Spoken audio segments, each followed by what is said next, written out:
Hey, HannahMouse1 here. Welcome back to my daily Christmas mini devlog series. This is my video on the progress of day 2, so if you missed yesterday's video, you might want to check that one out first. I was really busy today, so I didn't get quite as much done as I did yesterday, but I'm still fairly happy with the progress I made. But enough chit chat, let's jump in.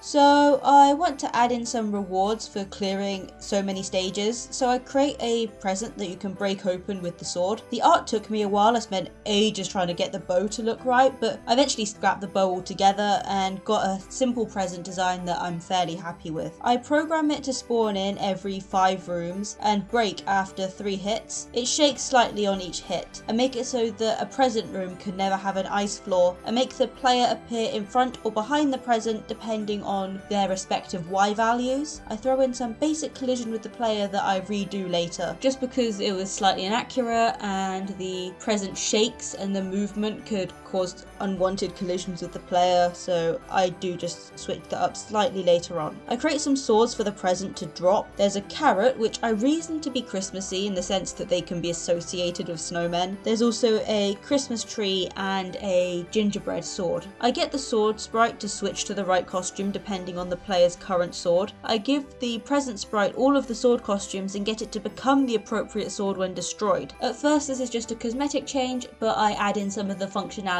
for that later in the video. I then start adding in more enemies for a bit of variety and as a way of ramping up the difficulty. The enemy is randomly selected from a list based on what you can encounter at any given wave. I create a Christmas tree for which I largely repurposed the tree sword with a few alterations, and I get it to spawn in, not that it does anything yet. I then give the tree some basic AI. At first I tried to repurpose the slime's code, but it was a headache, so I redid most of this from scratch. I might neaten this up if I get the chance. Also create a costume for the tree's death and being hit. I then make costumes for the tree preparing attacks. I get the tree to chase the player for a short time before preparing an attack. I get it to switch into attack mode, which is another costume I have to make, and then spend some time figuring out how I want to make projectiles work. At first I tried to do all of this within the enemy sprite, but I just couldn't get this to work, so I created another sprite which handles all of the bullets. Now the enemies just add in a message to a list, which the other sprite is able to interpret into what the projectile needs, where it spawns from, what costume it should take on, all of that. I love how versatile this is, so adding in different bullets is really easy. The pine needles just move in a straight line until they hit either a wall or the player, in which case they do damage. I give the trees slightly more health to make them more of a threat, and I make the swords do more damage once you get the upgrades. I'll probably add more improvement in down the line to the swords, like I might make some of them auto swing so you don't have to click each time, but we'll see. I sort out the number of enemies so that it's not an insanely high number when you get to the higher rooms. Now that there are more enemy types, it's not necessary to increase the amount of enemies in a room to increase the challenge. I then create a gingerbread man enemy, starting with the art again. I have a better idea now of what costumes I need, so I set about making them. For this enemy I took inspiration from the run as fast as you can rhyme, so I make it into a dashing enemy, a bit like a tougher version of the slime, and tried to make the costumes for this so the prep is going down onto one knee like it's about to run a race and stuff. I keep the style and colour consistent with the sword. I start to program all of the AI in, first getting the gingerbread man to appear and making it possible to hit and kill them. I get them to switch to the correct costumes and get the AI for the attack and things working. The AI is actually a lot like the slimes, but the gingerbread men are faster and dash 3 times in an attack instead of just once. I then make a snowman enemy, which is easily the toughest one in the game right now. Again, I started by making all of the costumes and was able to get something that I liked. This is another projectile enemy, and for whatever reason I decided to make its head go really big when it shoots, which I think is weird but kinda cute. I get them appearing and switching to the right costumes when the player attacks them. One thing with the snowmen is that if the player gets too close to them they try to back off, meaning because the player's only weapon is a sword, you want to back them into a corner if you want to defeat them. I program in the projectiles which fire in a circle around the enemy, making them a challenge to dodge. I add in a cooldown so they can't spam the attack. I then get started on the art for a boss fight that I'll probably program in tomorrow. It's the Christmas spirit and is a ghost creature that hides in a present. I have a couple ideas for attacks, one where it hides in one of 4 presents, giving the player a little peek, and one where it spawns in some form of minion enemy. So I make costumes for all of these, as well as a vulnerable stage where the player can damage them. That's all I got done today. today. Again, I know it's not as much as I got done yesterday. I was just super busy today. I had like dance and a couple other things I needed to get done to prepare for Christmas, but I still think I got some decent work done. And apart from that, thanks for watching. I hope you enjoyed this video. Like and subscribe if you did. It lets me know that this is the sort of thing you want to see more of, and I will see you tomorrow with the next episode of this series. Bye!